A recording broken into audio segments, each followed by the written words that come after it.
जो ओवैसी साहब कह रहे हैं वो कह रहे हैं बीजेपी या बाबा का अगर विरोध करोगे तो जेल में डाल देंगे। यानी वो जो देश विरोधियों पर हंटर की मैं बात कर रही थी कि अगर देश विरोधी पोस्ट करेंगे तो आप पर एक्शन होगा। तो आपने इसका सीधा मतलब ये लगाया है कि बाबा का विरोध करेंगे तो आप जेल में डालेंगे? देखिए, बिल्कुल मैं आपको एक बात बताऊं। दरअसल भारतीय जनता पार्टी के प्रवक्ता जो हैं वो जो कहना चाह रहे हैं मैं आपको बताऊं। देखिए, किसी भी सरकार में प्रचार और प्रसार के लिए बिल्कुल माध्यम है और उसका इस्तेमाल भी करती है। सुनिए, इसमें किसी को कोई प्रॉब्लम नहीं है बैरिकेड खड़ा करे, लेकिन वो जो कह रहे हैं ना कि भाई कम से कम सजा से लेकर कि बिल्कुल आखिरी तबके तक की सजा, मतलब पूरी जिंदगी उसकी बशर कर जाए, तो ऐसा नहीं है। सुनिए मेरी बात, इस देश में कहीं पर भी ऐसा कोई कानून नहीं है कि उम्र कैद तक की आप सजा दें। उम्र कैद तक करने की सजा जो बात है, डिजिटलाइजेशन की अगर कुछ बात कर रही है वो या कर रहे हैं वो, तो आपको एक बात ये समझनी पड़ेगी कि आप अगर सरकार का विरोध कर रहे हैं या भाजपा का विरोध कर रहे हैं, और भाजपा का विरोध करना, अगर सरकार का विरोध करना है, तो याद रखिएगा आपको जितने भी कानून बनाने हैं बनाइए। हमारा काम है कॉन्स्टिट्यूशनली तरीके से विरोध करना, हम करेंगे। आपको नहीं, आप दानिश जी आपने सही बात बोली, आप अपना विरोध कर रहे हैं। मुझे इसमें जो बड़े बड़े सवाल हैं, पहला सवाल तो यही है कि एक पॉलिसी योगी आदित्यनाथ लाते हैं तो उसका विरोध होता है। उसके बारे में ध्रुव राठी से लेकर बड़े बड़े और भी सोशल मीडिया इन्फ्लुएंसर जो कि योगी आदित्यनाथ या फिर नरेंद्र मोदी के खिलाफ लगातार लिखते रहते हैं, वो बोलने लग जाते हैं तो घूस दे रहे हैं, जबकि बाकी सरकारें भी वो कर रही है तब उनको घूस नजर नहीं आती है। दूसरी चीज, देश विरोधियों पर एक्शन से क्या ये सक पकाए हुए हैं, क्योंकि ऐसी पोस्ट की जा रही हैं जो देश के इस सोशल फैब्रिक पर एक तरह से हमला करती हैं, तो क्या उन पर एक्शन नहीं होना चाहिए? मनीष जी, क्या ये देश विरोधियों पर जो ये ऐलान कर दिया कि भाई उम्र कैद तक की सजा कर सकते हैं, क्या आपको लग रहा है उससे एक टेंशन है एक बड़े गैंग में? देखिए, मैं आपको बता देना चाहता हूँ कि ध्रुव राठी के वीडियो की वजह से अरविंद केजरीवाल सुप्रीम कोर्ट में माफी मांग चुके हैं, क्योंकि ध्रुव राठी ने गलत वीडियो को जो है वो YouTube पे डाला था और उसको जो है अरविंद केजरीवाल ने शेयर किया था। और ये भाई साहब जो प्रवक्ता भाई साहब बैठे हुए हैं, इन्होंने साफ साफ बोला कि हमारा काम है विरोध करना, सरकार का काम है योजना लाना।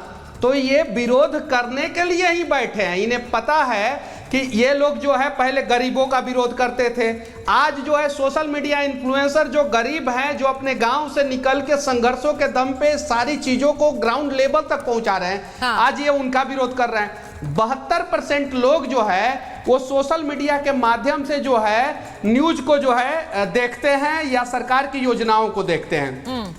तो आज अगर सरकार जो है प्रिंट मीडिया में जो है फ्रंट पेज पे छापती है अपनी योजना के बारे में, इलेक्ट्रॉनिक्स मीडिया में देती है, डिजिटल मीडिया में अगर जो है ऐड दे रही है, तो इन लोगों को क्यों दर्द हो रहा है? और सबसे बड़ी बात है कि सजा देने का प्रावधान तो जो है वो हाई कोर्ट निर्णय करेगा, सुप्रीम कोर्ट निर्णय करेगा कि किस गलती के लिए क्या सजा होना चाहिए। मेरे ऊपर NSA लगा दिया गया था बिहार सरकार और तमिलनाडु गवर्नमेंट के द्वारा। मैंने कुछ गलत वीडियो नहीं बनाया था। मद्रास हाई कोर्ट का मदुरई बेंच ने NSA खारिज कर दिया। मुझे भरोसा था भारत के संविधान पे, क्योंकि मैं भारतीय हूं और भारत से प्यार करता हूं। इन लोगों को ना भारत के संविधान पे भरोसा है, ना ये लोग एक्चुअल में भारतीय हैं, और ना ही इन्हें भारत से प्यार है। अगर भारत से प्यार होता, भारत के संविधान के बारे में ये लोग जानते, तो शायद जो है आज योगी आदित्यनाथ के खिलाफ इतना हो हल्ला नहीं मचाते, और ये लोग भी कहते हैं कि देशद्रोहियों को जो है उम्र कैद तक का सजा होना चाहिए। ये एक अच्छा स्टेप यूपी गवर्नमेंट का है। और दानिश जी का एक बार उस पर रिएक्शन लेती हूँ मैं। मनीष जी, उन्होंने कहा कि मुझ पर भी देश विरोधी होने का थप्पा लगाया, लेकिन मुझे कोर्ट पर भरोसा था, मैंने कुछ गलत नहीं किया है। तो ऐसे में अगर योगी आदित्यनाथ कह रहे हैं कि देश विरोधियों पर एक्शन होगा, आप फेक न्यूज फैलाएंगे, आप अफवाह फैलाएंगे, आप देश में आग लगाने की कोशिश करेंगे तो आप पर एक्शन होगा, तो उसके लिए कोर्ट्स भी हैं। आप क्यों नहीं सोचते हैं कि इसमें अगर योगी आदित्यनाथ की पॉलिसी सिर्फ पॉलिसी है, उसके तहत ऐसा किसी की जिंदगी खराब नहीं की जा सकती, जैसा कि आप लोग आरोप लगा रहे हैं? दानिश जी, देखिए, मैं आपको एक बात बता दूं। सबसे पहले तो मनीष कश्यप जो बात कह रहे हैं वो बात बिल्कुल झूठ है। देखिए, अभी तक वो मैटर ट्रायल में है, उसका वो फैसला नहीं आ गया, तो इसलिए अभी वो बेल पे है। तो इनका ये कहना कि भाई उनका मामला सिमट गया, वो और बात है। दानिश जी, इसीलिए तो आप लोगों को कुछ जानकारी नहीं होता है। बेवजह देश में आप लोग जो है ना, नहीं दानिश जी, मैं आपको क्लियर कर देना चाहता हूँ, मद्रास हाईकोर्ट का मदुरई बेंच ने एनएसए खारिज कर दिया है। दानिश जी सुनिए, आप गलत नहीं बोल सकते हैं। दिलवाई अंदर से बैठ के। दानिश जी पहले सुनिए। अब आगे दानिश जी हाथ जोड़ के विनती करना चाहता हूँ, पहले सुन लीजिए। करोड़ों रुपए सुन लीजिए दानिश जी, मैं हाथ अच्छा एक करके बोल लेते हैं, एक करके बोल लेते हैं। और आप जो है दानिश जी मेरी रिक्वेस्ट है, दानिश भाई अपने केस के बारे में तो वो बेहतर ही जानते होंगे ना। दानिश जी देखिए, एक मिनट दानिश जी, भाई दानिश जी मेरी रिक्वेस्ट है आपसे, मैं कह रही हूँ कि अगर उन पर केस है तो आपके और मुझसे ज्यादा तो उन्हें पता होगा ना, केस तो वो भुगत रहे हैं, या आपको और मुझे ज्यादा पता है? नहीं, वो तो अखबारों में भी है, वो तो अखबारों में भी है, वो चैनलों में भी है, वो हर जगह है। अरे मदुरई, मद्रास हाईकोर्ट का मदुरई बेंच ने एक एक करके दानिश जी बोल लीजिए। इसने धमकी दिलवाई थी अंदर से बैठ के, मेरे पास रिकॉर्डिंग थी, इसी फोन में अगर चाहिए तो दे दूंगा मैं आपको। तो रह गई बात, सुनिए मैं आपको बताऊं। देश के जितने भी उद्योगपति हैं उनको 16 लाख करोड़ रुपए मोदी सरकार ने दे दिए। अब मैं उसका विरोध करूंगा तो अगर देशद्रोही हो जाऊंगा? बताइए तो, मैं देशद्रोही हो जाऊंगा? और अगर उसका पक्षकार करूंगा तो क्या आप मेरा गुणगान करेंगे, मुझे पैसे का मुआवजा करेंगे? तो इसकी मुखालिफत कर रहे हैं बैरिस्टर असदुद्दीन ओवैसी साहब। बताइए अब क्या गलत कह रहे हैं? सोशल मीडिया पे एक बात बताइए, हमारे प्रिय दानिश भैया, जब मैं बिहार के मजदूरों के लिए आवाज उठाया था और आप लोगों का समर्थक गवर्नमेंट मेरे ऊपर एनएसए लगाया था, तो अरे आपने क्या आवाज उठाई है? सारी आवाज मैं जानता हूँ, आप छोड़ दीजिए। अच्छा ठीक है, एक सेकंड, मैं एक बार अनामिका जी एक बार सुनिए डिजिटलाइजेशन अनामिका जी बात की हो, कोई वीडियो राकेश जी भी कुछ दिखा रहे हैं। एक मिनट योगी डिजिटलाइजेशन मेरी रिक्वेस्ट है, ज्यादा अच्छा है। अनामिका जी के पास जाएंगे। अनामिका जी जरा मुझे बताइए, ये जो बात बार बार कही जा रही है कि पैसा दिया जा रहा है, भाई योगी जी की बढ़ाई करिए, वाहवाही करिए तो आपको पैसा मिलेगा, मुझे तो ऐसा लगता है सोशल मीडिया पर एक पूरा एक ऐसे लोगों की भरमार है जिनको अभी कोई पैसा नहीं मिल रहा है लेकिन वो वाहवाही कर रहे हैं योगी आदित्यनाथ की।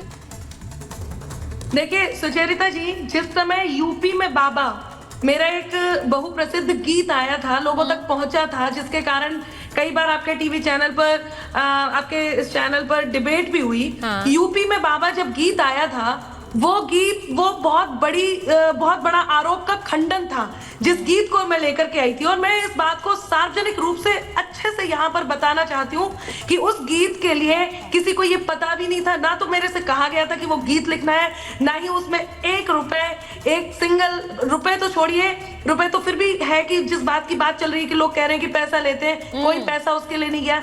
इसके अलावा उसके कारण ऐसा भी नहीं हुआ कि कहीं पे बुला करके कोई सरकारी पुरस्कार इस तरह का दे दिया गया है कि अनामिका आपने वाहवाही कर दी है तो आप जाकर के ये बात कीजिए।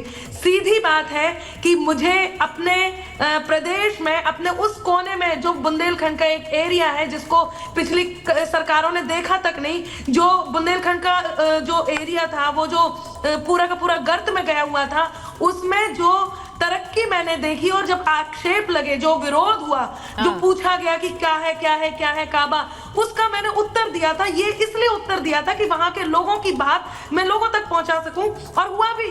कई विवादों में घिरकर भी पुनः समर्थन पा गए, तब काबा करते रह गए, बाबा फिर से आ गए।